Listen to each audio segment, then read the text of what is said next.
আমার পিতার নাম নাকি জানি কি বললি ওর মূর্খ তুই তোর পিতার নাম জানিস না বংশ পরিচয় জানিস না রেখে যে এই শুক্রাচার্য মনে রাজকমে শিখ জানিতে তুই আমি শিক্ষা প্রদান করবো না মূর্খ তুই দূর হয়ে যা আমার রোমাঞ্চল থেকে আপনি আমার ছাড়িয়ে দেবেন না বললেন আমি ওই কাজ ছাড়িয়ে তোমার শিক্ষা নিকেতনে এসেছি বললেন আপনার কাছে পায়ে ধরে অনুরোধ করে জানি বললেন আপনি আমার শিক্ষা গ্রহণ করুন। আমি তো তোকে আগেই বলেছি তুই তোর পিতার নাম জানিস না বংশ পরিচয় জানিস না তার মানে তো তোর কোনো জন্মেরই ঠিক নেই তোর মা হয়তো ৫-৭ ঘাটে জল খেয়ে তোকে ভূমিষ্ঠ করেছে তোর মা হলো একজন ভিতারিকে পরপুর শরীরে বেশ বানালি আর সেই বেশ বানালি তুই যাও সন্তান তোই আমি শিক্ষা দেবো তোই আমি শিক্ষা দেবো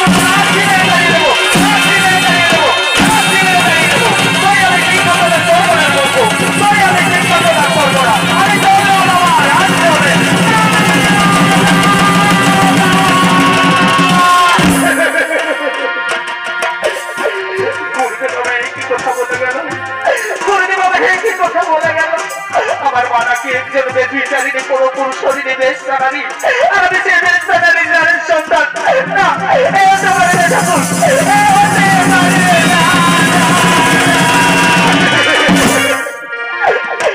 কিন্তু গুরুদেব তো ঠিক কথাই বলেছি সত্যি আজ তো আমি আমার পিতার নাম জানি না কি আমার পিতা আমার কোন বংশে হয়েছে জানো আজ আমায় জানতে হবে কি আমার পিতা আমার কোন বংশে হয়েছে জানো কিন্তু কি আমায় বলে দেবেন মনে করেছি আমার একমাত্র গর্ভধারিণী মা সেই বলতে পারে কি আমার পিতা আমার কোন বংশে হয়েছে জানো তাই এক্ষুনি ছুটে যাবো আমার মাতার কাছে তাই কোথায় গো মা জননী তুমি আমার একটিবার দেখা দাও মা তুমি আমার একটিবার দেখা দাও মা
আমি গিয়েছিলাম মাধবপুর শুক্রাচার্য মনে রাষ্ট্রকে শিক্ষা বানাতে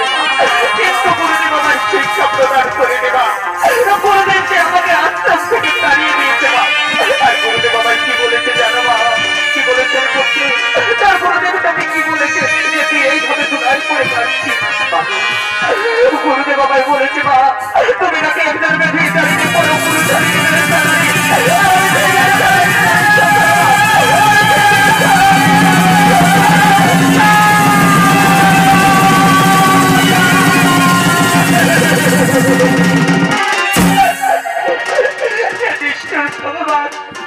আজ পুত্রের মুখে এই কথা শোনার আগে আমার মৃত্যু হলো না কেন ঠাকুর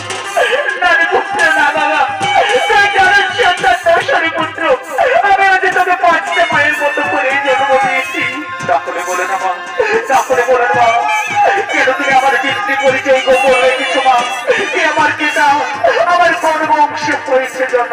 হরিপুত্র আমার তুই শুনবি বাবা তোর জন্মের কাহিনী তোর যে একজন সুপুরুষ পিতা ছিল বাবা তার পিতার নাম হলো ত্রিপুরাসুর আর তোর দন্ত বংশ পরিচিত তোর পিতা একদিন দেবতাদের সাথে যুদ্ধ করতে গিয়ে দেবাদিদেব ফলা মহেশ্বর ছল করে তোর পিতাকে হত্যা করেছি বাবা সেদিন থেকে আমি আমার হাতের শাখা চিনার শিশুর মুখে ঈর্ষাটা ধান করেছি ওরে পুত্র বয়াসু তাই কি পারবে বাবা তোর পিতৃ হত্যার প্রতিশোধ নিতে আমি পারবো মা আমি আমার পিতৃ হত্যার প্রতিশোধ দেবো মা তাহলে যা বাবা তোর গুরুদেবের আশ্রমে উপযুক্ত শিক্ষায় শিক্ষিত হয়ে তোর পিতৃ হত্যার প্রতিশোধ নিস বাবা তোর পিতৃ হত্যার প্রতিশোধ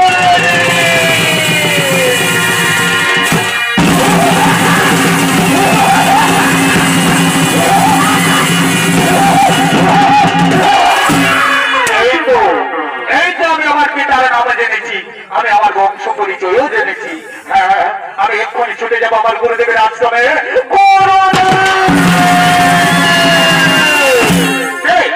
মূর্খ নির্লজ্জ তুই আবার এসেছি আমি তো তোকে আগেই বলেছি আমি তোর শিক্ষা প্রদান করবো না গুরুদেব আমি আমার পিতার নাম জেনে এসেছি গুরুদেব আমি আমার বংশ পরিচয় জেনে এসেছি তুই জেনে এসেছিস তাহলে বলো রে মূর্খ তোর পিতার নাম কি তোর কোন বংশ হয়েছে জন গুরুদেব শুনবেন আমার জন্মের কাহিনী আমার যে একজন সুপুরুষ পিতা ছিল গুরুদেব আমার পিতার নাম হলো ত্রিপুরাসুর আর আমার বন্ধু বংশ হয়েছে যেন একদিন আমার পিতা দেবতাদের সাথে যুদ্ধ করতে গিয়ে দেবাদিদেব ফল মহেশ্বর ছল করে আমার পিতাকে হত্যা করেছে গুরুদেব এবার আপনি বলুন গুরুদেব আপনি আমার শিষ্যত্ব রূপে গ্রহণ করবেন কিনা কি বললেন পুত্র তোর পিতার নাম ত্রিপুরাসুর তোর বন্ধু বংশ হয়েছে যেন তোর পুত্র বয়াসুর তাহলে তো তুই উচ্চ বংশেই জন্মগ্রহণ করেছিস বাবা তাহলে তো তুই উচ্চ কুলেই জন্মগ্রহণ করেছিস ওরে পুত্র বয়াসুর এসো বাবা আজ থেকে আমি তোমায় শিষ্যত্ব রূপে গ্রহণ করে দিলাম আজ থেকে তুমি হলে আমার শিষ্য আর আমি হলাম তোমার গুরু ওরে পুত্র বয়াসুর এসো বাবা তুমি এইখানে এসে বসো আমি তোমাকে সমস্ত রকম আজ অস্ত্র শিক্ষা বিদ্যা শিক্ষায় পারদর্শী করে তুলবো তারপরে তুমি তোর ক্ষেত্রে হত্যার প্রতি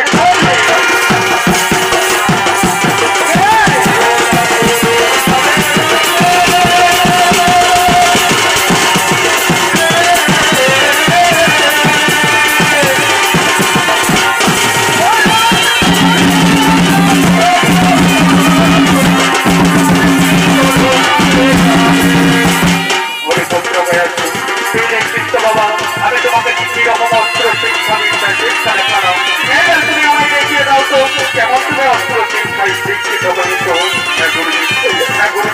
আমি এক্ষুনি দেখিয়ে দিচ্ছি গুরুদেব আমি এক্ষুনি দেখিয়ে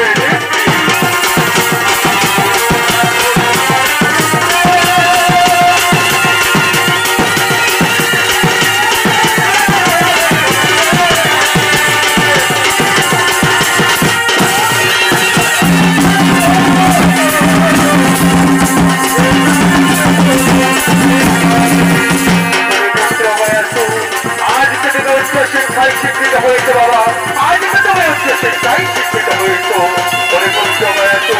আজ আমি তোমার অস্ত্র শিক্ষা বিদ্যা শিক্ষায় মুগ্ধ হয়েছি আজ তুমি আমার কাছ থেকে মনোমত আশীর্বাদ চেয়ে নাও বাবা আজ তুমি আমার কাছ থেকে যে আশীর্বাদ চাইবে আমি তোমাকে তাই দেবো গুরুদেব তবে চরণে যেন আমার শত কোটি প্রণাম গুরুদেব তবে চরণে যেন আমার শত কোটি প্রণাম গ্রহণ করবো গুরুদেব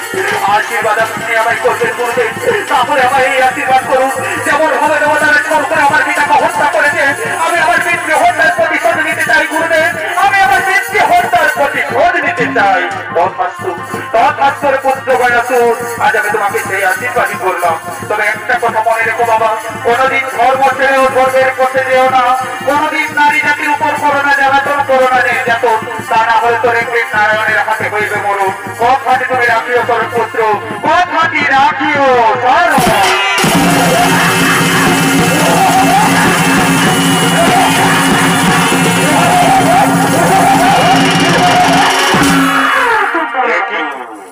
গুরুদেব বাবা একটি কথা বলে গেল আমি নাকি ধর্ম ছেড়ে ধর্মের পথে গেলে নারী জাতির উপর করলে জ্বালাতন করলে নির্যাতন আমার নারায়ণের হাতে হইবে মরণ কিন্তু না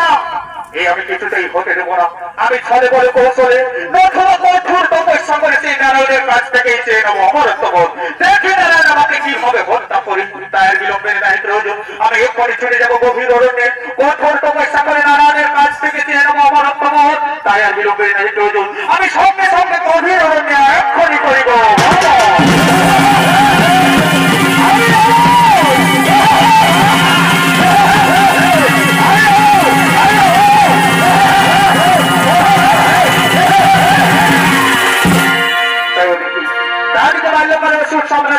শুক্রাচার্য মনির আশ্রমে উপযুক্ত শিক্ষায় শিক্ষিত হয়ে দেখতে দেখতে অনেক বড় হয়ে গেল এবং বড় হয়ে নারায়ণের তপস্যা করে নারায়ণের কাছ থেকে অপরাধ বড় লাভ করে আজ ব্যক্তি হত্যার প্রতিশোধ দেওয়ার জন্য বীর দর্প করিতেছে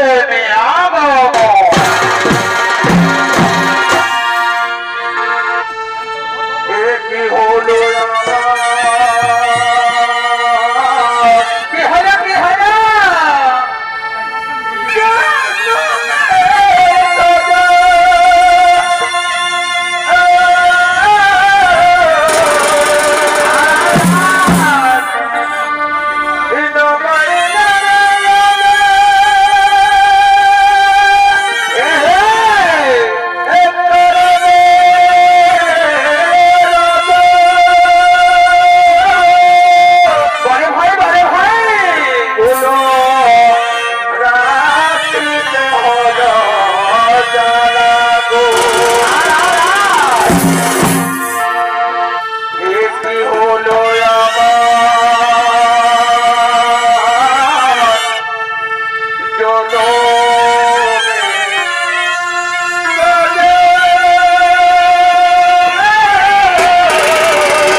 সম্রাট গয়াসুর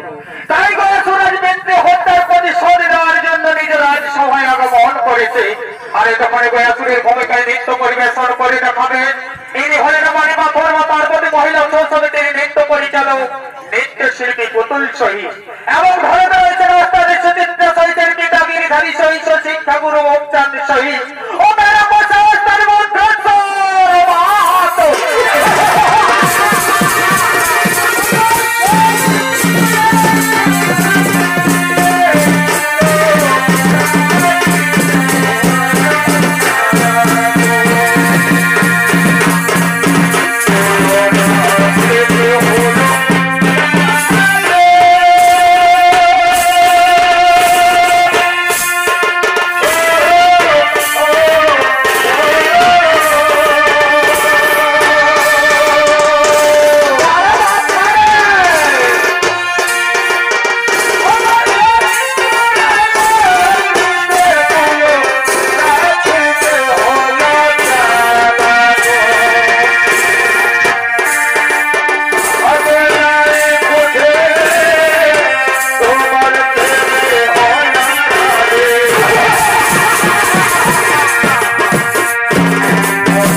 প্রতিশোধ প্রতিশোধ আমি নেব আমার পিতৃ হত্যার প্রতিশোধ। দেবতারে যেমন ভাবে ছল করে আমার পিতাকে হত্যা করেছে তাদের প্রথমে সর্বরাজ্যে আক্রমণ করবো। কোথায় কোথায় আমার মন্দিরের সর্ব তোমরা এই মুহূর্তে ছুটে এসো আমার রাজি শহর।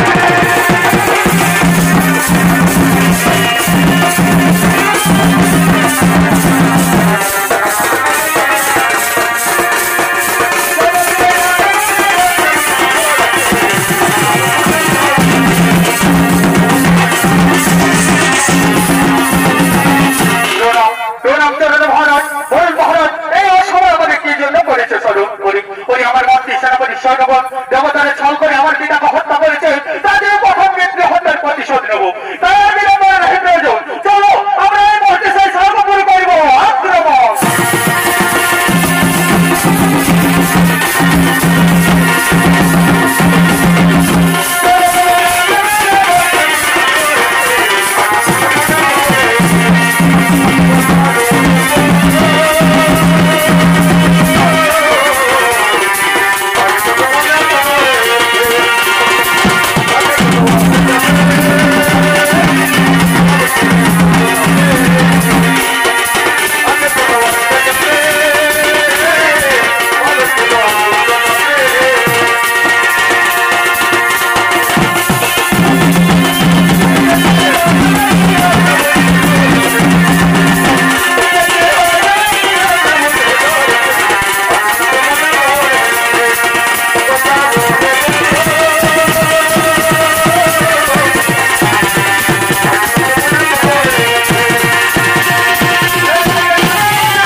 আক্রমণ করেছে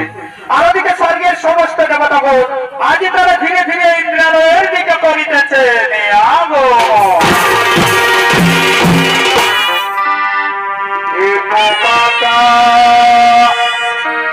আর তুই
আজ তারা ইন্দ্রালয়ের দিকে করিতেছে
ভাই স্বেচ্ছায় যদি না দিবে স্বর্গের সিংহাসনের অধিকার তাহলে আজ আমরা জোর করে ছিনিয়ে নেব স্বর্গের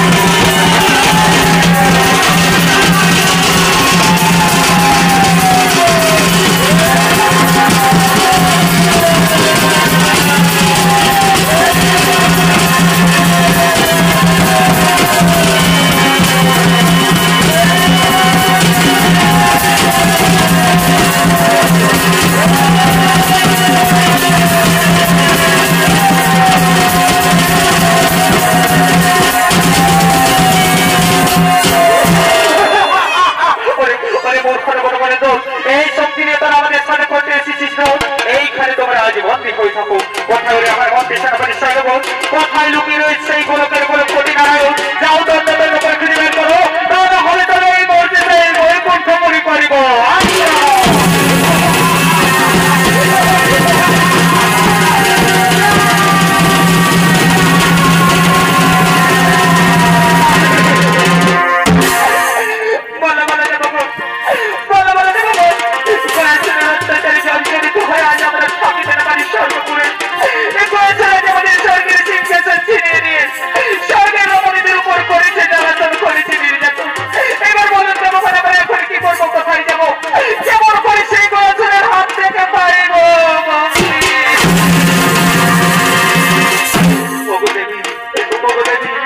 তার জন্য কোনো চিন্তা করো না,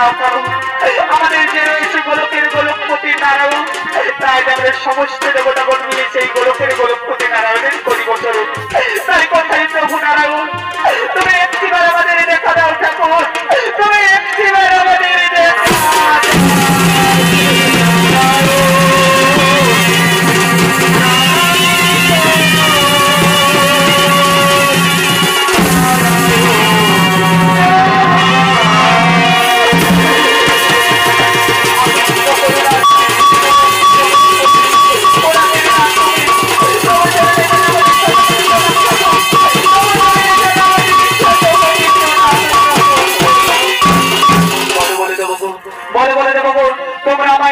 সময় কি জন্য করেছে স্বরূপ ঠাকুর? গোয়েছের অত্যাচারে জর্জরিত হয়ে আমরা থাকিতে না পারি স্বর্গপুরে। গোয়েছের আমাদের স্বর্গের সিংহাসন ছিনিয়ে নিয়েছে প্রভু, আর স্বর্গের সমস্ত রমণীগণের উপর করেছে জ্বালাতন, করেছে নির্যাতন। এবার বলুন ঠাকুর, আমরা এখন কি করবো, কোথায় যাবো, কেমন করে সেই গোয়েছের হাত থেকে পাইব? কি কথা শোনালে দেবো? গয়াসুরের বাহুতে এত শক্তি করেছে যে স্বর্গের সিংহাসন ছিনিয়ে নিয়ে স্বর্গের রমণীদের উপর করেছে জ্বালাতন, করেছে নির্যাতন। যাও দেবো গো, আমি তোমাদেরকে মুক্ত করে দিলাম, আর আমি তোমাদের কথা দিচ্ছি, ছলে বলে কৌশলে না তোমার বাহু বলে সেই গয়াসুরের করিব নিখোঁজ। তোমরা এখন বিদ্যালয়ে গরহ গমন, তোমরা এখন বিদ্যালয়ে গরহ গমন।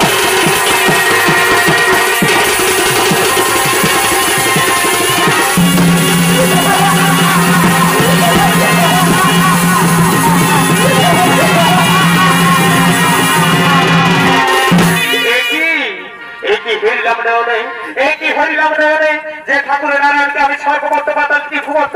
করে খুঁজে বেড়াচ্ছি, সেই ঠাকুর আজ আমায় দিয়েছে দর্শন। ও ঠাকুর, গ্রামে যদি বাঁচতে চাও তাহলে দূর হয়ে যাও আমাদের সম্পর্ক থেকে।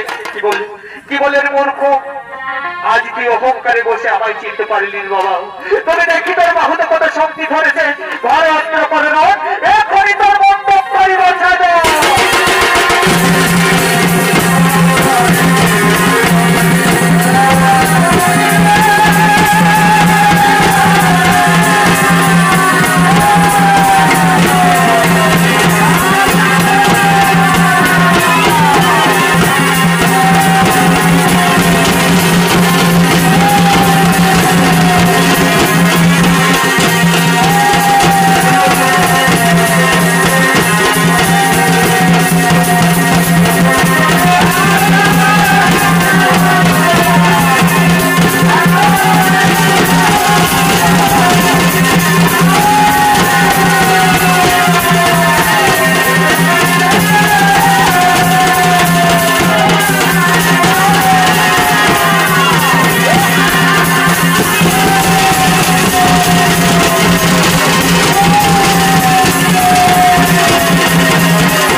পুষ্পা পুষ্পা না হবে না দোস্তরে ঝুঁকে গেলে আমি হবে সর্বপুরের রাজা।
তোমার মনে পড়ে সেই পূর্বের কথা, একদিন আমি তোমায় অরত্ব বরদান করেছিলাম, তাই যাওয়ার পুত্র বয়াসুর আজ আমি তোমায় প্রাণে মারবো না, আজ আমি তোমায় প্রাণে মারবো না। আজ থেকে তুমি এই দয়াধামে পাষাণ হয়ে থাকো এবং প্রতিদিন তুমি পাষাণ রূপে এই পিণ্ড পাবে, আর যেদিন তুমি পিণ্ড পাবে না সেদিন আমার জাগ্রত হয়ে এই পৃথিবী বিনাশ করবে, এই পৃথিবী বিনাশ করবে, এই পৃথিবী বিনাশ করবে।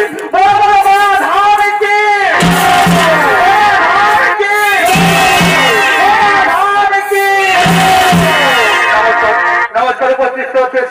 মন্ডলী মাতৃমন্ডলী আমার স্নেহের ছোট ছোট মা ভাই বোনেরা, তাহলে তখন আমরা মানিমাখর মা পার্বতী মহিলা চোর সমিতির অগ্রাজ সুচিত্রা চৈতের পক্ষ থেকে আমাদের যে প্রথম সঙ্গীত পালা অসুর সম্রাট গয়াসুর পালাখানে এখানেই করিলাম সমাপ্ত। নমস্কার নমস্কার, জয় শিব শম্ভু, জয়